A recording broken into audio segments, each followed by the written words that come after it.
ये देखो लग रहा है ना ट्रैफिक हल्का हल्का। वैसे संडे है, संडे को अभी तो नहीं होना चाहिए, दोपहर में शाम के टाइम रहता है ट्रैफिक, लेकिन आज दिन में ही हो रहा है, पता नहीं क्यों। 1 घंटा लग जाएगा, वो 1 घंटा लग गया है राइडर को बाहर निकलने में। तो अभी यही टर्मिनल बंद पे। यहाँ पे देखो एक अजीब सा पेड़ दिखा है जो शायद ही मेरे ख्याल से हर किसी ने अपनी लाइफ में देखा हो। तो दोस्तों फाइनली हम अपनी पिकअप लोकेशन में पहुंच गए हैं, जहाँ से हमारा पिकअप होना है। एरिया जो है ना, एरिया आप चेकआउट करो।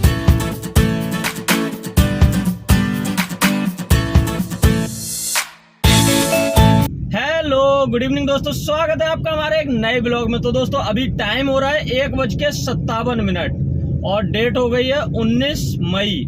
टेम्परेचर हो रहा है अभी दिल्ली का 44 डिग्री दिखा रहा है, लेकिन लगभग 45 के अराउंड है दिल्ली का टेम्परेचर। गर्मी से हालत हो रही है खराब और घर से हम निकल आए हैं। अभी देख रहे हो चेहरा एकदम नीट एंड क्लीन लग रहा है ना, सेविंग वेविंग करा ली है। कल जैसे काफ़ी लेट पहुंचे थे और आज जो बुकिंग हमने उठाई है, बुकिंग इसीलिए लेट की उठाई थी। वैसे तो सुबह मॉर्निंग की आ रही थी, लेकिन कई छोटे छोटे काम थे, जैसे कटिंग शेविंग करानी थी घर पे। रूम की हालत चूहों ने बहुत गंदी कर रखी थी, जैसे कल वाले वीडियो में मैंने दिखाया ही था। वो सारे साफ सफाई करी और भी छोटे छोटे काम थे। इस बार तो अपनी कंडीशन ये हो गई जैसे कहावत कहते हैं ना, हाथ बंद नहीं और आगे का आपको पता ही होगा तो वही सीन हो रखा है अपने साथ। 4-5 दिन हो गए कमरे से बाहर थे, काम कुछ भी नहीं हुआ और कमरे पे भी आए नहीं। मतलब कल कंडीशन ऐसी हो गई थी, अपनी जेब में कुछ भी नहीं बचा था। जो बुकिंग लेके गए थे वो बिल्कुल सपाचट बराबर हो गई थी। अगर कल बुकिंग नहीं मिलती तो समझ लो कल कंडीशन ज़्यादा ख़राब हो जाती, लेकिन खैर ऊपर वाले ने सुन ली और यार दोस्तों ने थोड़ा सपोर्ट कर दिया तो बुकिंग मिल गई। अभी आज भी जो बुकिंग मिली है वो दोस्तों के रेफरेंस से ही मिली है और अभी 3 बजे का हमारा पिकअप रहने वाला है। अभी जो टाइम हो रहा है लगभग 2 बज रहे हैं। तो अभी हम पहुंच गए हैं एम्स हॉस्पिटल के पास, सफदरजंग पहुंच गए हैं। तो अभी मेरे ख्याल से यहाँ से मतलब कितना भी लेट होगा फिर भी 1 घंटे में तो आसपास पहुँच ही जाएंगे बड़े आराम से। और अभी थोड़ा रास्ते में CNG रिफ़िल करानी है। वैसे तो कल CNG करा ली थी रिफ़िल, लेकिन फिर भी थोड़ी सी अभी करा लेंगे। और गर्मी इतनी गंदी वाली पड़ रही है, समझ लो गाड़ी में मतलब ऐसा लग ही नहीं रहा कि AC काम कर रहा है। कल तो ऐसा लग रहा था कि मेरा AC ख़राब हो गया तो फिर भी कल एक बार मैं दिखा लूँगा अगर टाइम मिला तो। अब आज तो इतना टाइम नहीं मिल पाया, मतलब अब इसकी थोड़ी गैस जो है ना थोड़ी चेक करा लेंगे, क्योंकि अब गर्मी जो है आने वाले और 8-10 दिनों में बढ़ने ही वाली है। अभी 45 डिग्री तो अभी हो गया है, तो समझो अभी तो ये महीना पूरा पड़ा है। और इससे भी ज़्यादा गंदी जो गर्मी पड़ती है ना वो पड़ती है जून में। तो देखते हैं अभी आगे का टेम्परेचर कितना और हाई होने वाला है, कह नहीं सकते अभी कुछ भी। तो चलिए अभी फ़िलहाल करते हैं अपने राइडर को पिकअप, और आज के इस वीडियो में पूरे दिन की अपनी जर्नी दिखाने वाले हैं कि राइडर कैसे रहेंगे, बुकिंग जो हमें मिली है उसका अमाउंट क्या रहेगा। ये तो मैंने आपको बता ही दिया। बुकिंग जो हमें मिली है वो हमारे अपने यार दोस्तों के थ्रू ही मिली है, ठीक है। वैसे तो किसी वेंडर की है, लेकिन हमें उनसे कोई मतलब नहीं। देहरादून के कोई वेंडर हैं, उनकी बुकिंग है। और पहले तो अभी पिकअप कर लेते हैं, फिर देखते हैं राइडर कैसे क्या होने वाले हैं। वैसे इसमें जो बातचीत हुई है ना उससे पता चला है एक राइडर तो इंडिया से बाहर के हैं और इंडिया के ही हैं। एक इंडिया के हैं, एक इंडिया से बाहर, मतलब कि एक फॉरेनर है। तो देखते हैं कैसा दिन हमारा जाने वाला है आज का। तो अभी करते हैं पिकअप, फिर रास्ते का अपडेट आपको बताते हैं, कहाँ रुकेंगे हम, किस ढाबे पे, ट्रैफिक की कंडीशन क्या रहेगी। तो चलिए पहले तो यहाँ से निकलते हैं, ट्रैफिक में अभी फंस रहे हैं। ये देखो लग रहा है ना ट्रैफिक हल्का हल्का। वैसे संडे है, संडे को अभी तो नहीं होना चाहिए, दोपहर में शाम के टाइम रहता है ट्रैफिक, लेकिन आज दिन में ही हो रहा है, पता नहीं क्यों। कुछ तो पता क्या है, गर्मी की वजह से गाड़ियाँ ख़राब हो जाती है, हीट की वजह से, तो आधे से ज़्यादा ट्रैफिक तो उसका हो जाता है। अभी तक पीछे मतलब नोएडा से लेके यहाँ तक मैंने कम से कम 1 से 2 जगह गाड़ियाँ देख ली जो साइड में खड़ी हो गई हीट होने की वजह से। तो गर्मी में आप समझ लो क्या ही हालत हो रही है, इंसान बिल्कुल इतना टेम्परेचर हाई हो चुका है, क्या ही कर सकते हैं। AC पंखे कूलर सब फेल हो गए हैं अभी से। तो चलिए अभी थोड़ा और आगे चलते हैं। ट्रैफिक तो बहुत लंबा यहाँ पे लगा हुआ है। पहले आगे थोड़ा सा कहीं ठंडा पानी लेते हैं क्योंकि गला सूख रहा है। तो दोस्तों टाइम हो चुका है 2:49। हम फाइनली एयरपोर्ट पे पहुंच गए हैं। ये है एयरपोर्ट वाली जो रेड लाइट पड़ती है ना, यहाँ से सीधे जाएंगे तो टर्मिनल 1 और इधर को चले जाएंगे तो टर्मिनल 2 और 3 और इधर राइट में चले जाएंगे तो द्वारका। फिलहाल पानी की बोतल ले ली है अपनी, एक शिकंजी ले ली और अब थोड़ा ठंडा ठंडा फील करते हैं और अभी सीधे गाड़ी लगाते हैं टर्मिनल 1 पे। राइडर से बात तो हो गई है, उन्होंने बोला कि आपको 15-20 मिनट पहले हम बता देंगे। वैसे फ़्लाइट तो लैंड हो चुकी है, बस वो ये है कि उनका थोड़ा सा ना लगेज कलेक्ट करना है तो उसमें थोड़ा सा टाइम लग रहा है। इंटरनेशनल फ़्लाइट है क्योंकि राइडर जो है वो इंडिया से बाहर के है ना, तो उसमें थोड़ा सा टाइम लग ही जाता है। जैसे उस दिन भी मैंने दिखाया था ना, रात को 1:55 की फ़्लाइट थी और 3 बजे वो आई थी, मतलब 1 घंटा करीब लग गया था। तो आज भी मेरे ख्याल से इतना टाइम लग जाएगा। 2:35 की फ़्लाइट लैंडिंग टाइम था और अगर 1 बजे के 1 घंटे के हिसाब से माना जाए तो वही 3-3:30 बज जाएंगे। तो चलिए अभी देखते हैं कितनी देर में कॉल आएगा। जैसे कॉल आएगा फिर यहाँ से हम निकलते हैं। फ़िलहाल यहीं कहीं गाड़ी लगा लेंगे टर्मिनल 1 पे। तो चलिए मिलते हैं थोड़ी सी देर में। फ़िलहाल एक कॉल आ रहा है तो बात कर लेते हैं। तो दोस्तों टाइम हो गया 3:21। जैसा मैंने आपको बताया था लगभग 1 घंटा लग जाएगा, वो 1 घंटा लग गया है राइडर को बाहर निकलने में। तो अभी यही टर्मिनल 1 पे गाड़ी अपनी लगा रखी थी। अभी राइडर का जस्ट कॉल आया कि ठीक है आप वहाँ से निकल आओ और हम यहाँ से निकलते हैं। लगेज कलेक्ट हो गया है तो वही 10 मिनट करीब मुझे यहाँ से वहाँ तक पहुँचने में लगेंगे, 10-15 मिनट जो भी लगे। तो अभी यहाँ से निकल गए हैं, करते हैं अपने राइडर को पिकअप और आपको मिलते हैं पार्किंग में पहुँचने के बाद। देखते हैं पार्किंग में पहुँचने में हमें कितना टाइम लगेगा। अपना आइडिया यही है कि 10 से 15 मिनट लगने चाहिए। और देखते हैं पहले। अभी जो टेम्परेचर हो रहा है वो बड़ा हाई हो रहा है, गर्मी में हालत ख़राब है। 2 पे एसी चला रखी है फिर भी कूलिंग नहीं पता चल रही। अब समझ लो इसीलिए सिर्फ ओला उबर वालों को जो दिक्कतें आती हैं ना, वो इसीलिए आती हैं बस।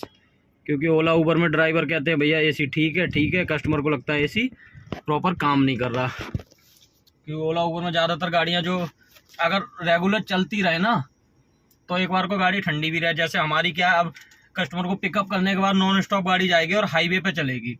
अब दिल्ली में जो गाड़ियां चलती हैं वो आधे से ज़्यादा तो ट्रैफिक में ही फंसी रहती हैं, तो इसकी वजह से गाड़ी जो है ना थोड़ी सी हीट हो जाती है और कस्टमर कंप्लेंट डाल देते हैं कि ड्राइवर गाड़ी का एसी प्रॉपर काम नहीं कर रहा, एसी काम नहीं कर रहा। बस यही दिक्कत बनी रहती है। लेकिन यह है कि आउट स्टेशन में इतनी हम लोगों को दिक्कत नहीं होती है जितनी लोकल वालों को दिक्कत होती है। तो चलिए खैर क्या ही करना, अब इसमें हम कुछ नहीं कर सकते। ये तो कंपनी को देखना चाहिए और कस्टमर को देखना चाहिए। क्योंकि ड्राइवर मतलब नई गाड़ी भी जो है ना वो भी हीट हो ही जाती है भाई। जब टेम्परेचर इतना हो रहा है, बड़े बड़े एसी फेल हो जाते हैं तो गाड़ी का एसी तो क्या ही करेगा। ठीक, तो अभी चलते हैं फटाफट से, पहले पिकअप करते हैं। मिलते हैं आपको थोड़ी सी देर में, बाकी का अपडेट बताते हैं बाद में। दोस्तों 10 मिनट का टाइम हमें लगा है और हम पहुंच गए हैं फाइनली पार्किंग के एंट्रेंस पे। अभी 1-2 मिनट और यहाँ से लगते हैं तो वही 15 मिनट का टारगेट मैंने बोला था कि करीब 15 मिनट लगेंगे। तो 15 मिनट में हम पहुँच गए हैं। तो अभी सीधे एंटर करते हैं पार्किंग में और फिर पिकअप करते हैं। चलिए फिर मिलते हैं आपको थोड़ी सी देर में। तो दोस्तों फाइनली पार्किंग में एंटर कर गए हैं हम और राइडर का कॉल आ गया है। राइडर पहुंच गए हैं ग्राउंड फ्लोर पे, जो ओला उबर की पार्किंग है ना वहाँ पे। तो अभी उनसे बात हुई है, बोल दिया मैंने कि आप ऊपर आ जाओ लेवल 1 पे। तो अभी चलिए पहले गाड़ी लगा लेते हैं सीधे मेन एंट्रेंस पे, जहाँ से पिकअप करेंगे हम। ये जो आपको दिख रहा होगा तो यहाँ लगाते हैं गाड़ी। आज खाली पड़ा है पूरा। ये मदर डेयरी का बूथ है अपना, यही रहता है ज़्यादातर ना। तो चलो राइडर आ जाएंगे फिर यहाँ से पिकअप करके निकलते हैं। तो गाइस टाइम हो गया 6:08 और अभी हम पहुँच गए हैं खतौली। खतौली रुके हुए हैं चीतल ढाबा पे, चीतल होटल ढाबा जो भी है यहीं पर रुके हैं। फ़िलहाल अपना तो हो गया है हल्का पूरा, बस चाय वगैरह पीनी थी। अभी जब राइडर आ जाएंगे फिर थोड़ी सी देर में निकलेंगे। और अभी आजकल पता नहीं मेरे साथ क्या हो रहा है, आए दिन जो राइडर मिल रहे हैं ना, मतलब कल भी जो मिले थे और आज भी जो मिले हैं, नॉनवेज वाले ज़्यादा मिल रहे हैं। तो इसकी वजह से सिर्फ चीतल पर रोकना पड़ रहा है क्योंकि राइडर को चाहिए था नॉनवेज। वैसे तो मैं रोक रहा था मतलब पीछे मामा यादव पे ही, लेकिन राइडर ने बोला कि भैया हमें नॉन वेज खाना है। तो नॉन वेज की वजह से यहाँ पे रुके हैं। और यहाँ पे देखो एक अजीब सा पेड़ दिखा है जो शायद ही मेरे ख्याल से हर किसी ने अपनी लाइफ में देखा होगा। देखो पूरे पेड़ पे कांटे ही कांटे हैं, ये देख रहे हो ना। अगर इस पर कोई चढ़ेगा तो कैसे चढ़ेगा। अंदर भी नहीं चढ़ सकता। ये देखो पूरे पेड़ पे कांटे ही कांटे हैं, कोई भी जानवर भी नहीं चढ़ पाएगा। ये देखो मजबूत भी काफ़ी हैं। तो आप लोग कमेंट करके बताना ऐसे कांटे वाला पेड़ आपने देखा है पहले कभी? यहीं पे है चीतल ढाबा पे, देखना है तो यहाँ पे आ जाओ। आप भी नहीं रख सकते। तो चलो अभी राइडर आ जाएंगे फिर अब निकलते हैं थोड़ी देर में। गाड़ी अपनी नीचे पार्किंग में खड़ी कर दी है, क्योंकि ऊपर खड़ी करते तो गर्मी से हालत इतनी ख़राब हो रही है। आज जो गाड़ी लाया हूँ ना, समझ लो 4 नंबर पे गाड़ी लेके आया हूँ, 4 नंबर एसी पे पूरी रास्ते अभी तक। अब जाके थोड़ा सा मौसम ठंडा हुआ है। दिल्ली में तो हालत ख़राब थी, टेम्परेचर इतना हाई है कि एसी फेल हो गया गाड़ी का। अभी कल चेक कराऊंगा थोड़ा सा, शायद मुझे भी लग रहा है गैस वगैरह कम है। तो चलो अभी थोड़ी सी देर में निकलते हैं। और एक यहाँ पे टेम्पो ट्रैवलर खड़ा है, तो ड्राइवर भाई गया था अंदर अपना ब्रेकफास्ट करने के लिए, और तब तक इतनी देर में कस्टमर ने उसमें चाबी फंसा के और चाबी तोड़ दी। अब वो ना इधर के रहे ना उधर के, क्योंकि दिल्ली से इतनी दूर खड़े हैं, चाबी गई है टूट। और बड़ी गाड़ी है टेम्पो ट्रैवलर। तो अब देखो उनके साथ क्या होता है। फ़िलहाल अपना जैसे ही राइडर आ जाएंगे फिर यहाँ से निकलते हैं। तो दोस्तों राइडर का कॉल आ गया है, अभी हम यहाँ से निकल रहे हैं। टाइम हो गया है 6:23। थोड़ा सा टाइम ज़्यादा लग गया है, बट कोई बात नहीं। अब चलेंगे नॉन स्टॉप। अब सीधे बस एक जगह CNG भराएंगे, उसके बाद सीधे चलते हैं। फिर मिलते हैं रास्ते में, जहाँ भी रुकेंगे जो भी अपडेट रहेगा फिर आपको बताते हैं। फ़िलहाल राइडर का पिकअप कर लेते हैं। गाड़ी हमने इसीलिए नीचे लगाई थी कि गाड़ी ठंडी रहेगी, तब गाड़ी है ठंडी। तो गाइस टाइम हो चुका है 10:36 और अभी ड्रॉप हमारा फाइनली हो गया है। 10 मिनट पहले ही ड्रॉप किया है। तो इस साइड ड्रॉप किया था, सूदो वाला साइड, मतलब ये प्रेमनगर CNG पंप है, और यहाँ से लगभग 5 किलोमीटर दूर ड्रॉप हमने किया था। ड्रॉप करके फिर वापस आ गए, गाड़ी यहीं पे अपनी लगा ली है। ठीक है, अंदर बिस्तर वगैरह सारा लग चुका है, और अभी हम खड़े हैं यहीं पे। देखो ये कहरी गांव करके बोर्ड लगा है ना, तो यहीं पे खड़े हैं। अभी बस थोड़ी सी देर में जा रहे हैं अपने खाना पीना करने, और फिर बाकी की डिटेल आपको बताता हूँ गाड़ी में लेट के। चलिए मिलते हैं थोड़ी सी देर में। पहले खाना पीना कर लें अपना, यहाँ पास में ही और दुकानें हैं ये, तो यहाँ पे कुछ खा पी लेंगे। तो दोस्तों रात के बज गए हैं 11:12 हो गए हैं, मतलब 11:15 करीब बज गए हैं। खाना पीना फिलहाल आसपास तो इतना ज़्यादा कुछ बढ़िया मिला नहीं, तो इसकी वजह से अभी ऑनलाइन किया है पिज़्ज़ा। तो अभी पिज़्ज़ा खाएंगे हम, क्योंकि रात में और कुछ समझ आ नहीं रहा था। जोमेटो से ऑर्डर कर दिया, भाई दे गया यहीं गाड़ी में ही। अभी यहीं पे अपनी गाड़ी लगा रखी है, अब इसको कर लेते हैं फिनिश। और आज आपको सबसे बढ़िया बात पता क्या है? आज मेरे साथ एक तो 2 हादसे हुए। एक अच्छी बात है, एक है खराब बात। अच्छी बात यह है कि फिलहाल तुम्हारे भाई को रुकना नहीं पड़ेगा, बुकिंग मिल गई है फाइनली इधर से वापसी अपनी। और सुबह है, जल्दी की बुकिंग है, और पर्सनल अपने कस्टमर है। कॉल आ गया है, कॉल तो आ गया था काफ़ी देर पहले ही, लेकिन मैंने अपडेट नहीं किया। मैंने कि चलो शाम को जब ड्रॉप कर देंगे तब सारी डिटेल आपको बताएंगे। फिलहाल ये बुकिंग जो मैं बता दूं, ये बुकिंग अपने एक फ्रेंड के थ्रू मिली थी हमें, जिनका नाम है कुलदीप यादव। ठीक है, कुलदीप यादव जी ने हमें बुकिंग दी थी, और कुलदीप यादव जी का बहुत बहुत धन्यवाद करते हैं हम, जिन्होंने हमें बुकिंग दी आज की। और ये जो हमें उन्होंने बुकिंग दी थी, ये मिली थी हमें 3500 प्लस पार्किंग में, मतलब टोटल 3700 रुपये की बुकिंग मिली थी, 3700 रुपये की। ठीक है, बढ़िया से ड्रॉप हो गया, कोई दिक्कत नहीं। और जैसे मैं बता रहा, खराब बात पता आज गलत क्या हुआ? एक तो मतलब जो बुकिंग देते हैं ना, अब वो कह नहीं सकते, छोड़ो। मतलब कुलदीप भाई ने बुकिंग दी थी, खैर बुकिंग किसी और की थी, लेकिन बस ये है कि हमारा काम चल गया, वो काफ़ी है। अभी जिन राइडर को मैं लेके आया था ना, मतलब मुझे ड्रॉप लोकेशन नहीं पता थी पहले, कहाँ ड्रॉप करना है, बस इतना पता था कि देहरादून में ड्रॉप करना है। तो हम लोग तो यही लेके चलते हैं कि देहरादून मतलब कितना ही होगा, आसपास का ही होगा ड्रॉप। लेकिन प्रेम नगर साइड अगर कोई लोकेशन होती है तो वो थोड़ा सा हमें आउट लगने लगती है। ठीक है, तो हमारा जो ड्रॉप हुआ था वो ड्रॉप हुआ था प्रेम नगर के आगे पड़ता है सूदोवाला, सूदोवाला से भी थोड़ा आगे। मतलब अभी जैसे मैंने आपको दिखाया था ना, प्रेम नगर CNG पंप पे मैं खड़ा हूँ, यहाँ से करीब 5 किलोमीटर आगे ड्रॉप हुआ था, तो आप समझ सकते हो।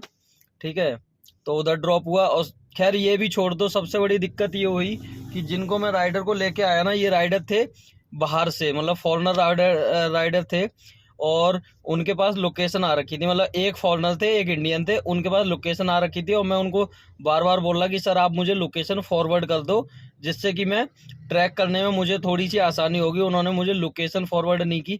अब उनका फ़ोन था आईफोन, तो मुझे उतना समझ नहीं आ रहा था, क्योंकि आईफोन मैंने इतना ज़्यादा कभी चलाया नहीं, तो मेरे समझ से बाहर जा रहा था। उसमें मैंने एक मतलब मोटा मोटा देख लिया था आइडिया कि सूदो वाला साइड पड़ता था, तो सूदो वाला साइड में निकल गया था, लेकिन वहाँ से लोकेशन क्लियर नहीं हो पा रही थी। फिर उसके बाद जब राइडर से मतलब उन्होंने अपने फ़ोन में देखा ना, वो बोले कि भैया हम मेरे ख्याल से रास्ता गलत ले रहे हैं।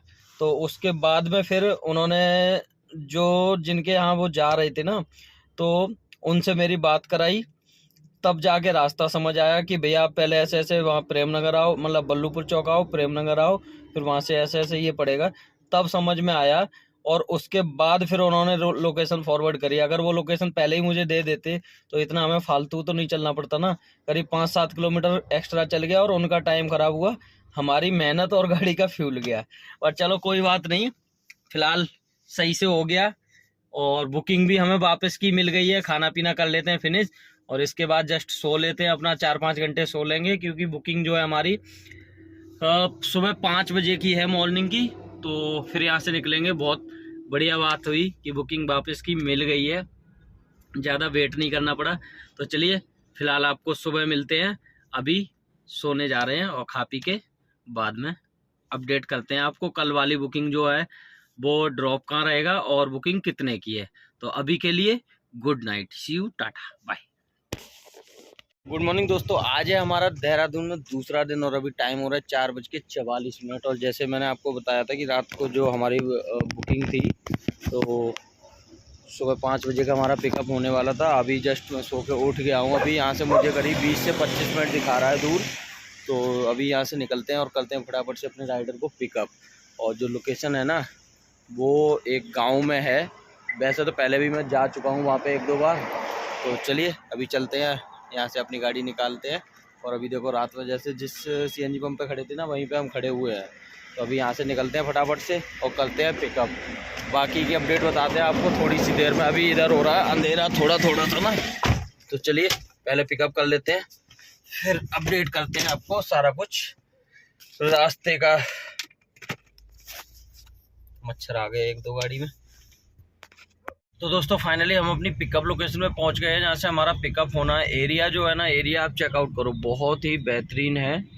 और मतलब एक अलग ही इधर की अलग ही मज़ा आ रहा है। एक तो बाग बहुत हैं इधर आम के ना, अभी तो इधर नहीं दिखेंगे, वैसे इधर आम के बाग बहुत हैं। जो अभी मैं आया हूँ रास्ता क्रॉस करके, उस रास्ते में आम के पेड़ बहुत थे, और पेड़ भी ऐसे नहीं, मतलब आम ऐसा लदा हुआ है उस पर।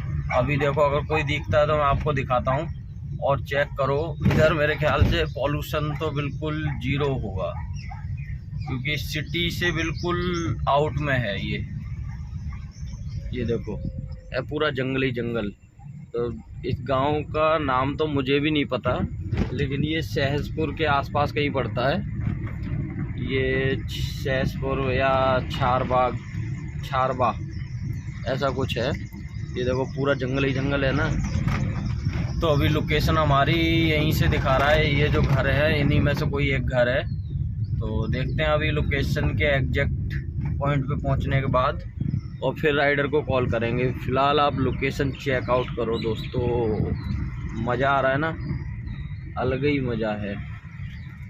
देखो ये है आम के बाग। अभी अंधेरे की वजह से ज़्यादा क्लियर कुछ नहीं दिख रहा होगा। चलो पहले तो अपने राइडर को कॉल कर लेते हैं, पिकअप कर लेते हैं, फिर यहाँ से निकलते हैं। ये जो है ना, ये घर इन्हीं में से कोई है। चलिए मिलते हैं आपको नेक्स्ट पॉइंट पे पहुँचने के बाद, पिकअप करने के बाद। तो गाइस टाइम हो चुका है 10:41, 11:15 बज गए हैं लगभग। ड्रॉप फाइनली हमारा हो गया। अभी हम यहीं से निकल रहे हैं। निजामुद्दीन रेलवे स्टेशन है ये, और भीड़ तो काफ़ी है, गर्मी भी हालत ख़राब कर रही है। तो अभी यहाँ से हम निकलते हैं फटाफट से, और पहले कटवाते हैं पार्किंग। जब एंटर करते हैं ना तो एक पर्ची मिलती है, तो वो पर्ची होती है इस प्रकार की। देखो मैं आपको दिखा दूँ, अभी ये जो बूथ बने हैं ना, जब एंटर करते हैं तब वहाँ से पर्ची मिलती है, और जब एग्जिट करते हैं तब यहाँ पे स्लिप कटवानी पड़ती है, इस टाइप की रहती है ये, ठीक है। तो चलो अभी पहले इसे क्रॉस कर लेते हैं। तो गाइस ड्रॉप हमारा हो गया है और रेलवे स्टेशन से भी निकल आए, पर्ची हमने कटवा ली है। पर्ची जो यहाँ पे स्लिप कटती है वो कटती है 30 रुपये की, पिकअप ड्रॉप पे वही 30 रुपये की कटती है। वैसे तो इसका टाइमिंग होता है कुछ मिनट के बाद कुछ एक्स्ट्रा चार्ज लगता है, मैंने चेक नहीं किया, लेकिन क्योंकि हम लोगों को ज़्यादा ज़रूरत नहीं पड़ती ना, जब भी पिकअप ड्रॉप होता है तो अपना पहले तो गाड़ी बाहर लगा के रखते हैं, जब पिकअप मतलब बिल्कुल ऑलमोस्ट टाइमिंग हो जाता है ना तभी अंदर एंटर करते हैं। तो फिलहाल निकल आए हैं। आज की जो हमारी बुकिंग रही है वो ये बुकिंग थी 3700 की बुकिंग थी, 3700 रुपये की। और ऐसे ही जो कल बुकिंग लेके गए थे वो भी हमारी 3700 रुपये की बुकिंग थी, लेकिन कहा जाए तो कल वाली बुकिंग हमारी वही 3500 के आसपास पड़ी थी, क्योंकि 200 रुपये की एयरपोर्ट की पार्किंग पड़ जाती है। तो मतलब एक आइडिया लगा लो, कैसे भी कैलकुलेट कर लो कि 7-7,500 रुपये का अपना काम कर लिया, कोई दिक्कत नहीं। अगर ऐसे काम मिलता रहे तो बढ़िया है, लेकिन अब देखते हैं अभी शाम की कोई इधर से बुकिंग बनती है कि नहीं बनती है, वो आपको आगे नेक्स्ट ब्लॉग में पता चल जाएगा। अभी जो राइडर थे ना वो राइडर काफ़ी बढ़िया थे, कोई दिक्कत नहीं। ये मेरे काफ़ी पुराने राइडर हैं, इनकी मतलब घर में इनकी पता नहीं बेटी है या कोई रिलेटिव है, एक मैडम है, तो उनकी आप समझ लो शादी में सारी गाड़ियां हमने प्रोवाइड कराई थी। फिर उसके बाद उनका शादी के बाद भी कई प्रोग्राम हुए, उनमें भी हमने गाड़ी प्रोवाइड कराई। तो इतने सालों का हमारा पुराना रिलेशन चला आ रहा है, तो कोई दिक्कत होती नहीं। अब तो क्या है, उनके जो भी मतलब जहाँ शादी हुई ना, जो ससुराल है वहाँ भी अपनी गाड़ी जाती है, मायके में भी अपनी गाड़ी जाती है, और भी उनके जो फ्रेंड सर्कल में है। तो बस अपना काम ऐसे ही चलता है। एक कह सकते हैं अगर सर्विस बढ़िया होगी ना तो जो लोग भी आते हैं ना, कई बार आपने देखा होगा, मैं बताता भी रहता हूँ कि जो दूसरे के कस्टमर होते हैं, दूसरे किसी प्लेटफॉर्म की बुकिंग होती हैं, अगर उनको हमारी सर्विस बढ़िया लगती है तो वो खुद तो आते ही आते हैं, बल्कि अपने और फ्रेंड सर्कल में, रिलेटिव में और भी मतलब नंबर बांट देते हैं। तो अपना काम ऐसे ही चलता है, अगर सर्विस बढ़िया रहेगी तो काम चलता रहेगा। तो अभी बस थोड़ी सी दिक्कत हो रही है, गर्मी की वजह से हालत ख़राब है। एसी काम पता नहीं कर रहा है नहीं कर रहा है, 2 दिन से ना थोड़ी सी दिक्कत होने लगी है। अब पता नहीं इसमें गैस की दिक्कत है या क्या है, अभी देखते हैं। आज ट्रैफिक एक तो इतना हो रहा है, या तो शाम के टाइम देखूंगा या फिर अभी अगर टाइम मिल गया तो अभी से एक बार चेक करा लेंगे। जहाँ तक मेरा तो आइडिया यही है कि थोड़ी गैस की दिक्कत लग रही है। आप भी कह रहे हो कि कल से बंदा चिल्ला ही रहा है गर्मी गर्मी गर्मी, क्या अकेले मुझे ही गर्मी लग रही है, दुनिया को लग रही है? और चलो कोई नहीं, हमें थोड़ी ज़्यादा लग रही है क्योंकि आदत नहीं है ना, गाड़ी चला चला के गाड़ी में ही पूरे दिन एसी में ही बैठे रहते हैं। आप समझ लो अभी 2-3 दिन जब बाहर मतलब देहरादून में रहा ना, तो पूरे दिन मेरी गाड़ी खड़ी ऐसे स्टार्ट बनी रही। वो मतलब गाड़ी पे लोड तो पड़ता है, लेकिन करे क्या आदमी, जान थोड़ी दे देंगे। अब पूरे इतनी गर्मी पड़ रही है, जबकि है उत्तराखंड में टेम्परेचर डाउन होना चाहिए, पर फिर भी वहाँ पे इतना हो रहा है। तो चलो कोई नहीं, फिलहाल राइडर को बढ़िया से ड्रॉप कर दिया। रास्ते में हम कहीं रुके नहीं थे ढाबे पे, मतलब थोड़ी सी 2 मिनट के लिए रुके थे बस चाय पीने के लिए, क्योंकि जो ये आए हैं ना साथ में, तो एक आंटी जी थी, उनको थोड़ी सी दिक्कत थी उल्टी वगैरह होने की ना, तो उनकी हालत वैसी ख़राब हो गई थी। और एक दीदी थी, उनकी भी हालत ख़राब हो रही थी, तो इसकी वजह से किसी को कुछ खाना नहीं था। और अंकल थे, उनको ही बस थोड़ी चाय पीनी थी, और उनको तो वैसे नहीं पीनी थी, वो बस मेरी वजह से रुक गए थे क्योंकि मुझे रुकना था। उन्होंने कहा ठीक है, आप 10-5 मिनट का ब्रेक ले लो। तो इसकी वजह से कहीं रास्ते में वीडियो शूट नहीं करी, क्योंकि क्या ही करना, मतलब रुके ही नहीं, 2 मिनट रुके, उसमें क्या ही शूट करना था। तो फिलहाल अच्छे से ड्रॉप हो गया है, अच्छे से अपना दिन गया है। अब ये है कि जैसे अभी 4 दिन खड़े होके आए थे ना, उससे तो बढ़िया ही है, ज़्यादा टाइम नहीं हमें खाली रहना पड़ा। रात को 10-11 बजे पहुँचे और सुबह अपना 10-11 बजे तक फ्री हो गए। तो अगर मतलब ऐसे रहता है ना काम, 12 घंटे में 24 घंटे में भी अगर अपना अप डाउन का चक्कर लग गया तो कोई दिक्कत की बात नहीं होती है। लेकिन जब ये 4-4 दिन खड़े रहना पड़ता है ना भाई, हालत ख़राब हो जाती है। लेकिन ये चीज़ सिर्फ वो ही जानते हैं जो काम कर रहे हैं, ठीक है। तो चलिए, अभी तो फ़िलहाल आगे का कुछ ऐसा अपडेट है नहीं। अगर कुछ होगा तो आगे आपको वीडियो में बता देंगे। अभी तो यहाँ से सीधे निकल रहे हैं और CNG टॉपअप कराएंगे, देखते हैं कराएंगे तो कराएंगे, नहीं तो नोएडा में करा लेंगे, इतनी तो है अभी। ठीक, और सीधे अब तो रूम पे ही जाना है और नींद पूरी करनी है, फिर शाम के टाइम का कुछ काम देख लेंगे। और ओला उबर मैंने बहुत मतलब सोचा कि मैं चलाऊं दिन में, लेकिन और पता नहीं क्यों, एक तो ये गर्मी को देखते हालत ख़राब होती है। और ओला उबर में जो कस्टमर मिलते हैं ना, खासकर दिल्ली के अंदर वो चिक वाले थोड़े ज़्यादा होते हैं ओला उबर में, AC को लेके। सर्दियों में तो एक बार को चला भी लो, बारिश में चला लो या रात में चला लो, दिन में हालत ख़राब हो जाती है। अपनी ही जब हालत ख़राब हो रही है और जब कस्टमर ऐसे बोलेंगे ना तो वो फिर बड़ा गुस्सा सा आता है। तो कोई नहीं, अभी तो फ़िलहाल अपना काम ठीक चल ही रहा है, अगर नहीं चलेगा तो देखा जाएगा ओला उबर का भविष्य में कभी। तो फिलहाल आज का ब्लॉग आपको कैसा लगा कमेंट करके अपनी राय ज़रूर दें। और चैनल पे फर्स्ट टाइम आए हैं तो चैनल को सब्सक्राइब कर लीजिए। इस पे आपको टैक्सी से रिलेटेड वीडियो और अपनी रोज़मर्रा की जो ज़िंदगी है वो अपना हम दिखाते रहते हैं। ठीक है, बुकिंग हमें कहाँ से मिलती है, राइडर हमारे कैसे रहते हैं, ये सारा कुछ आपको बताते रहते हैं। और कहीं भी अगर आप घूमना चाहते हैं तो लगाइए हमारा नंबर 9667838364। हम आपको घुमाएंगे, पूरा पैकेज देंगे, जैसे भी आपको घूमना है वैसे घुमाएंगे। छोटी से लेके बड़ी तक सारी गाड़ी प्रोवाइड कराते हैं और आपको ऑल ओवर इंडिया जहाँ भी घूमना है। ठीक है, स्पेशली अपना उत्तराखंड तो है ही है, और फिर आपको जहाँ भी घूमना हो वहाँ के लिए गाड़ी प्रोवाइड करा देते हैं। तो फिलहाल आज का ब्लॉग अपना यहीं एंड करते हैं। उम्मीद करते हैं वीडियो आपको पसंद आई होगी। और फेसबुक पे अगर देख रहे हैं तो फेसबुक पे फॉलो कर लीजिए, फेसबुक पे भी वीडियो हमारी आती है। ठीक है, अच्छी लगती है तो एक लाइक बनता है। मेहनत हम इतनी कर रहे हैं तो थोड़ा सा सपोर्ट आप करिए, आपका कुछ नहीं जाएगा, कोई पैसा नहीं देना आपको, फ्री में है बिल्कुल। ठीक है, और बस ऐसे ही अपना प्यार सपोर्ट बना के रखें। आपका भाई थोड़ा सा और मेहनत करेगा आगे, आप थोड़ा सा और सपोर्ट करेंगे तो आपके भाई की ज़िंदगी बन जाएगी। तो चलिए अभी चलते हैं अपने घर की तरफ और मिलते हैं आपको next topic, new day new video के साथ, कुछ नया इंटरेस्टिंग लेके और कुछ नई जानकारी बताएंगे। तो फिलहाल आज की जानकारी कैसी लगी कमेंट ज़रूर करें। और अगर आपको कुछ भी सवाल जवाब करना है तो आप डायरेक्ट कॉल कर सकते हैं या कमेंट बॉक्स में टाइप कर सकते हैं, उसका जब भी टाइम मिलेगा आपको आंसर दिया जाएगा। और आप चाहें तो व्हाट्सएप पे भी हमें मैसेज टाइप कर सकते हैं। तो चलिए इसी के साथ जय हिंद, वंदे मातरम, बाय।